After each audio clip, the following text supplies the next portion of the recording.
to episode 9, Psychotherapy You Can Easily Do While Quarantined at Home. Now, you may think that all is well and you don't need therapy, but trust me, you'd be wrong. We're all totally screwed up right now. Prolonged exposure to relatives, eating your own cooking, homeschooling, and working from home will cause, at the very least, a moderate level of mental stress, anguish, and confusion. Eating vast amounts of ice cream and binge-watching Tiger King may initially seem to help, but this is illusory. The only way you can untangle your mind and reestablish proper mental health is through conversing with a trained professional. Fortunately, there are many of these professionals available through the miracle of Zoom or FaceTime. And although you may be reluctant to liquidate the remains of your 401k just to cover a few sessions, the alternative, psychosis, schizophrenia, or other far worse conditions, are much more expensive when you factor in all the associated costs, weight gain, prison, divorce, and or putting your children up for adoption. Now you may be wondering, Dr. Ding, what do you know about mental health problems? You're always so put together, even-tempered, successful, good-looking, but although my outward appearance may give you ample justification to believe that I live a charmed life, the reality is that I too have my demons. To help you understand why even someone so outwardly perfect as me still needs therapy, occasionally, I will give you a quick look inside my brain by using my brain scan apparatus, which will allow you to listen in to what's going on inside my head. Let me connect it to my microphone. Why does Otto get all the fan mail? Can people see my bald spot on camera? Am I eating too much ice cream? Why haven't I heard from the Nobel Committee? Why is Lulu so upset about her gold tooth? Why won't Lulu go out on a date with me? Okay. That's probably enough. See? I am much more like you than you think. Surprising, right? So today I'd like to take you along as I have one of my weekly calls with my therapist, the renowned Dr. Eisenberg. This all took place earlier this week, and in the interest of brevity, I've condensed the hour-long conversation into just a few minutes so that you can see the value that I receive from this important resource. Hello, my friend. Hello, Dr. Ding. How are you feeling today? Good. Very, very little of concern to me today. By the way, I've been meaning to tell you, it's so nice having another doctor to talk to during these weeks that I've been confined to the lab. I mean, my assistants Lulu and Otto are useful, but the conversations I can have with you peer-to-peer feel far more productive. Of course, Dr. Ding, of course. Sometimes our patients don't see the benefit that we provide, do they?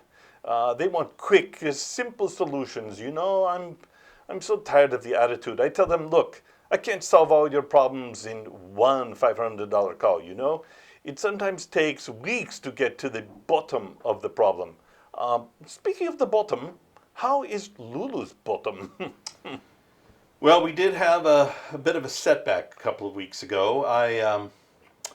We had a simple dental procedure I performed at home, and, well, she's a little upset that I took out her gold tooth, which was the source of her problems, but I don't know, she's really bent out of shape.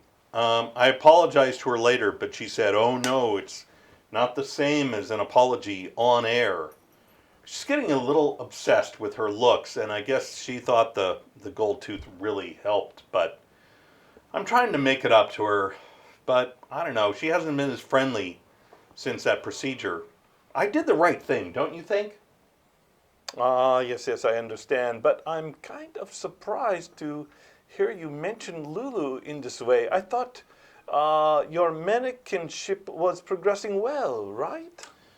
Frankly, Doctor, I really don't know. I love her for her mind. Although she's rather stiff in her manner, I don't know. It's the quiet ones who are often kind of crazy underneath. Maybe it's because she reminds me of my mother. Quiet, brooding. I don't know if I ever told you, but my mother never supported my desire to be a world-renowned scientist. She thought I was better suited for retail or sanitation. During college, I had a brief stint as a sex worker, and she was not at all supportive. Then in the 70s, when I had this premonition that really I was cut out to be a social media influencer. She didn't believe in me. But look at me now. I mean, I have many, many followers, almost 10. And dozens of people look at my videos. People are calling, writing, Zooming me all the time, asking for advice. Dr. Ding, I need help with my exercise program. I need help with recipes, homeschooling. Honestly, can't these people just use the internet like I do? How can I keep up a work affair when neither of us have VR headsets? In the emails about drugs, doctor, I can't get any hydroxy. The neighborhood kids don't think it's safe.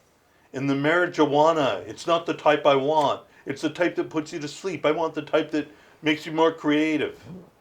Speaking of emails, how come my lab assistant Otto, he's getting 10 times the number of emails that I do?